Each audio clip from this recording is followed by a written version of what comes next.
Aloha! In this video, we're going to share some dangers to be aware of when visiting Hawaii.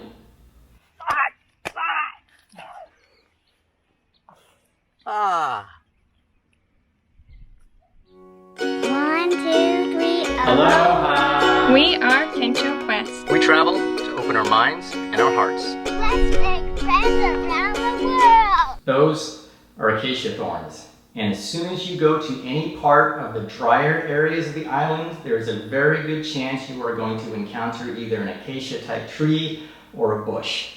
Now what tends to happen is that those branches, they break off very easily and they fall to the ground. And you're not going to see it most likely because they kind of get buried into the sand or into the dirt. So if you're walking along and you're wearing flip-flops or sandals, those thorns are going to go through it like butter. And it's going to mess your day up because there's a little bit of poison in them. So please be very careful. And sometimes I've had to use pliers to pull them out of my shoes because they can get really stuck in there. Now where are you going to encounter these? On Oahu, for instance, if you take the Makapu'u trail, they're going to be there. If you go into the leeward side, which is the dry side, chances are on the beaches, those trees and those bushes that you think you're going to plant, your bags and stuff and get a little shade, check it out first, especially if you're barefoot, because again, they're going to be buried in the sand, and man, those things hurt. Before you swim, beware of dangerously high bacteria levels in the water. Here on Oahu, the Aloha Canal sometimes gets contaminated with sewer water, and then that drains out into the ocean near Magic Island. So sometimes the lagoon on Magic Island isn't swimmable because of the dangerously high bacteria levels. I know how popular it is that if you go on a hike and there's a waterfall, you want to cool off in that pool in front of the waterfall, get some photos right up next to the waterfall. However, on Hawaii, the fresh water tends to be contaminated with bacteria that can cause leptospirosis. The state recommends that you stay out of freshwater streams and ponds in Hawaii. If you have an open cut on your skin, or you get water in your nose, eyes, or mouth, that bacteria can get into you and cause a disease with flu-like symptoms. You might even think you have COVID. This next one you're probably not going to believe, but we have a centipede problem here on the islands. In particular, there is one called the scolopendra. I might be butchering the pronunciation, but that centipede can get this big, maybe even bigger. Just recently, we found one about 8 inches long in our bedroom. If that sucker bites you, it's going to mess your day up. Hopefully, you won't have to go to the hospital. So, how do you avoid these centipedes? Well, first of all, they like damp, dark climates, so the islands in general are perfect for them because a lot of places are moist, and so the humidity is good for them.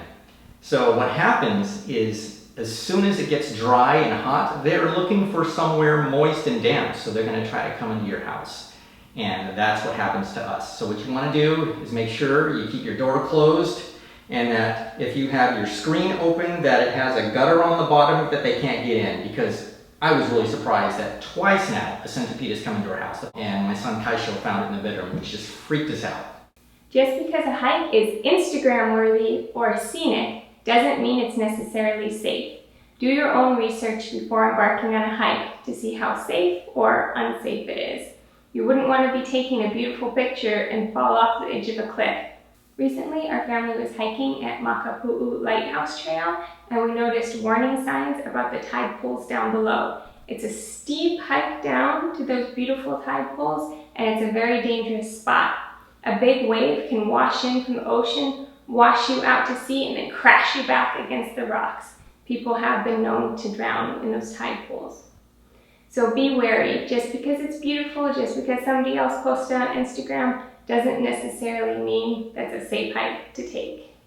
Okay, you've made it past the acacia thorns, you're safe, you're ready to get in the water. Now you have another creature to worry about. Jellyfish or man-o'-war. And unfortunately, in Hawaii, you can find them any time of the year. So what I like to do is, as soon as we get to the beach, is I like to walk around the area where my kids are going to be swimming or playing in the water and try to see if I can spot any to start with. Because if I see any in the water, we're not going in the water. We're going to go somewhere else right away. However, they can come at any time. So you could be playing in the water, and if you see one again, I suggest you get out. Okay, now typically in my experience, we tend to encounter them more in the evening hours. So I'd say anywhere from 3 p.m. on, we tend to see more of them. I don't know why, if that's true or if there's any correlation to that, but that's when we see them. And it's very common that they'll wash up on the shore. So if you see them on the shore, you don't want to touch them, especially a man o' war. They can get very, very long. Their tentacles can get, I've heard, to 160 feet, which sounds ridiculous. I've never seen one that big, but you don't want to see those and you don't want to touch them. So please be on the lookout for them wherever you go, any time of the year when you are going into the water here in Hawaii. If you're out visiting one of the beautiful lagoons on Oahu, such as Magic Island or the Ko'olina lagoons, be careful if you approach those rocks protecting the edge of the lagoon. One thing is, the opening that leads out to the ocean, a wave could sweep in and wash you out to sea.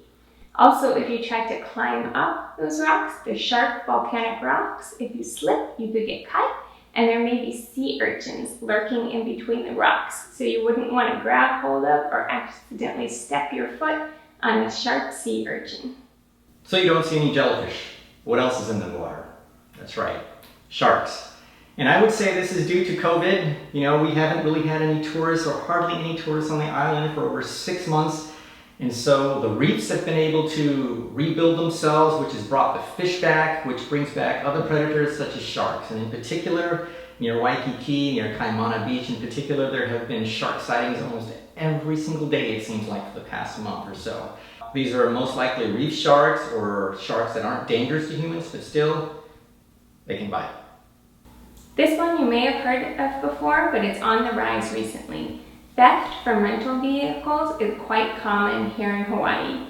So if you're going to park your rental car at a beach, at a hike, any tourist destination where people know you're going to be away from your car for a while, do not leave any valuables in the car. Do not leave a visible phone or a camera, a purse. Pretty much don't leave anything that people can see when looking in from the windows. You don't want to give anybody a reason to target your car. Watch this video over here on how to fly safely during the pandemic. Please subscribe for more adventures in Hawaii. We'll catch you later.